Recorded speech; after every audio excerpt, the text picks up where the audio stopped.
It felt awesome. You know, I mean, it's I don't make it into more than it is. You know, there's a lot of really great songs and songwriters out there that don't get any recognition. So I don't look at it as something that says, oh well, you know, I'm better than them or whatever. I think anybody wins a Grammy for anything and goes, man, I sure wish that didn't happen.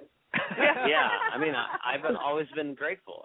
I've always been very grateful. It's just, you know, it is what it is. It's an award, and all of those awards are popularity contests, and so it's kind of like a thing where, you know, it's almost like I feel lucky that what I did that year happened to fit the bill for what everybody was looking for. That's how I feel about it. You know, I feel lucky and fortunate. You were prom king that year. I was prom king. I was super excited about it. It was great. Yeah. But doesn't that also make you a voting member of the Grammys, so you get to also help in picking the following years? It doesn't. No, actually it doesn't. Yeah, you have to sign up for all that. Oh, I see. On the association, which we so. Candace and I are becoming members of the Grammy Foundation this year. Yeah. Oh, wonderful. Nice. Pick all my favorites, please. What's that? I said, pick all my favorites, please. Yeah, just let me know your list. Yeah, I'll email Doug the list and he'll send it on to you. All right, perfect. Yeah, just forward it to us. Thank you. I'll get on that. I'll have my people call your people. Yeah. Pam, do we have people yet? I'm not sure if we have people. I don't know if we have people yet, but we're going to have to work on that, Mike. I just call people from my friend's phone and speak in a Scottish accent, and those are my people. I'm like, yeah, my Scottish assistant will call you, and I call from somebody else's phone. Hello, I'm calling for David and Devine. That's right. How can I help you? Did you have the Deutsch? Will he forward on your list for Grammys, please? I'll get right back to him. It's very convincing. Yeah, you got me right there. Yeah. I was going to ask Candace a question, but now since you brought up that accent thing, last year you starred in a commercial for Ask.com called The Hickey Master, and you had a British accent. So where are these accents coming from? Did you learn them eventually as an adult, or you've always done that? I'm just silly. That's all there is to it. Grew up on Disney cartoons like everybody else, but and just the sounds, those sounds just delight me. So I've been doing accents. I've been doing voices since I was a kid because I was just quoting the Disney movies that I grew up on that my parents, you know, and I think my parents both kind of clowns, and so whenever they would read to us, they'd always do voices. So it's something that I just grew up doing, and some of the accents are better than others. But so I got. It was really funny though. There was nobody. There was nobody British on that entire set.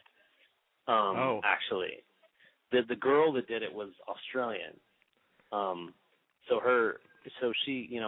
She didn't use her Australian accent. She used a British accent as well. But it was really funny. I think there were like 2 Australians on the set. There were no Brits on the set. And I'm like, there's no one here to check us, to like let us know if we sound like fools or not. I was just going to say, nobody would catch you if you made a mistake. No, I know that my British accent is foolproof. I've run it by a lot of. What'll happen is I'll run it by like my friend's mother, you know, who like, you know, because moms, they don't, you know, they generally shoot you straight. So we have a couple British friends, and so I've gotten a chance to talk to their parents, and they're the ones that are like, oh, you, and like really, if a British person tells you that your British accent is good, then it's good, because usually American people's British accents are pretty terrible, and British people love to tell Americans that their accent is crap. So I'm true. But I tested it out one time. My favorite story from testing it out, I tested out my accent one time on a British liquor store owner. I walked in, it was a little tiny liquor store, and I was in the back looking for scotch or something, and I heard the guy talking, the guy at the the front, was talking to a customer, and I heard that he had a British accent, and I was like, you know what? I'm going to go out on a limb. I'm going to talk to this guy in an English accent and see if he buys it that I'm from, the British Isles, and see if he, I knew a little bit about it, so I knew where to say I was from and everything. And he bought it, and I knew he bought it completely because he started talking crap about Americans. So you're in. Yeah, I was in. I knew I had definitely fooled him, but yeah, either that or he thought my accent was crappy, and he was like, I'm going to teach this guy a lesson. I'm just going to start talking crap about his country. But he was calling you out, maybe. Yeah. No, I mean, honestly, I don't think he was. That was my. That was when I was like, I think I have something here. But anyway, so yeah. Dave's accents are always fun and funny and fun to be around until you're in a disagreement in lyric writing, and he busts into an accent. Why don't you like my lyrics? And you're like, oh, Dave. Don't do the accent. Makes it very hard to make. Well, it definitely would break up any tension. Yes, it's good. It's good to fall back on. It's his secret weapon. Yeah, that's right. Do you do any accents, Candace? Oh yeah, I mean I don't have a Scotsman accent like Sir Yaden does, but all through college, when I was in plays and shows, I had plenty of. And I've done lots of voiceover work where I've had to do accents and dialogue work, mainly with the Irish and the standard British RP and that kind of stuff. So, yeah. Wow. My favorite voice. You guys a lot of kudos. I'm not as entertaining when I do them. David's far more jovial and fun to listen to. So. Yeah. Oh no! What's the thing you do? You do like a New Jersey, like one of your aunts. What is that accent that you do? Aunt Gladys. Oh, my God. So fabulous. I love what you're wearing. That's my favorite one right there. That's awesome. That would be a great voiceover. Yeah. Gets me every Oh, honey, it's so cute in that little skirt when it shimmies. Oh.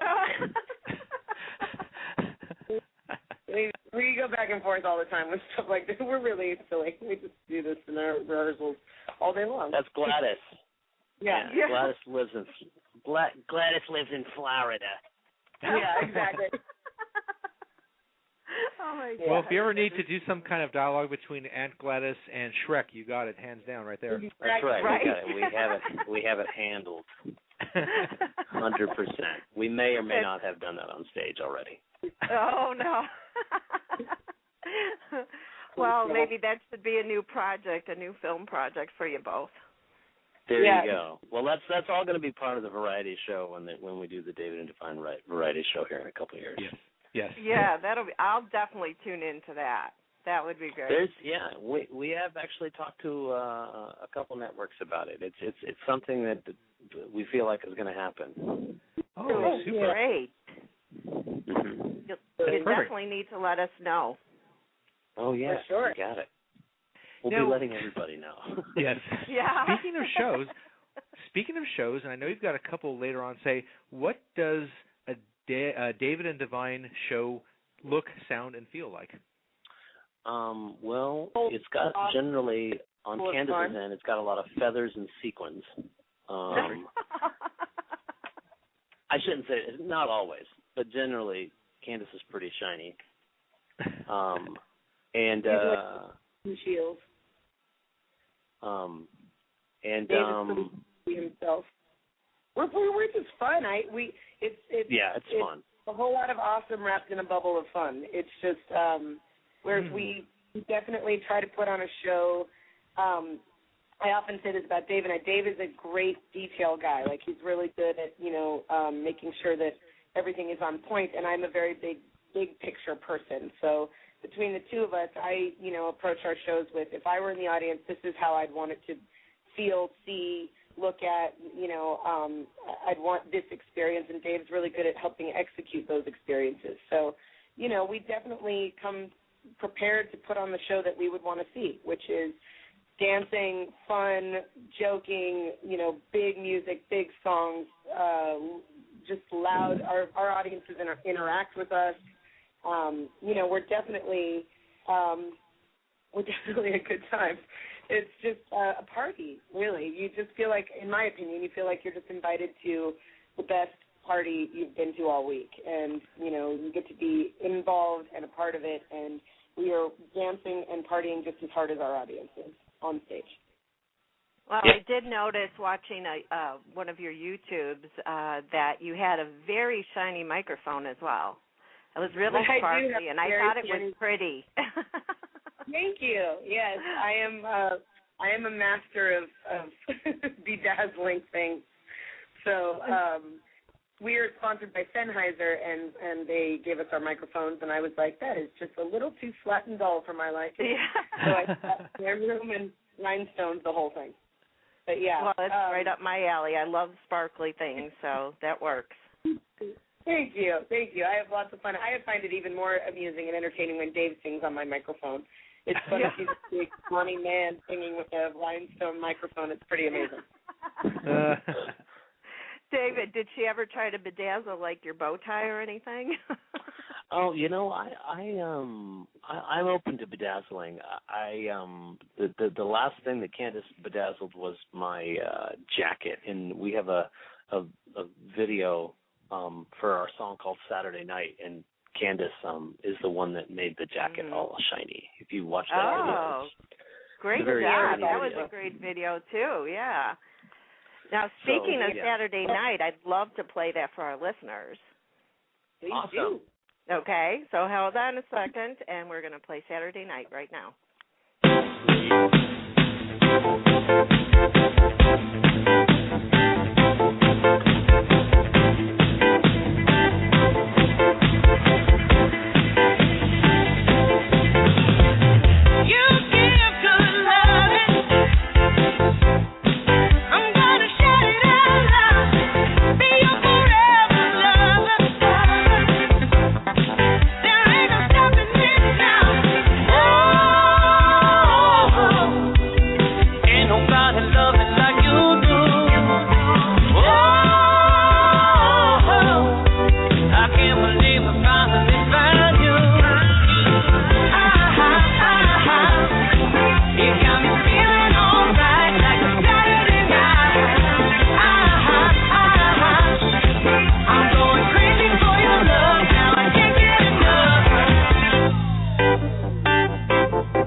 I'm going crazy for your love, and I can't get enough.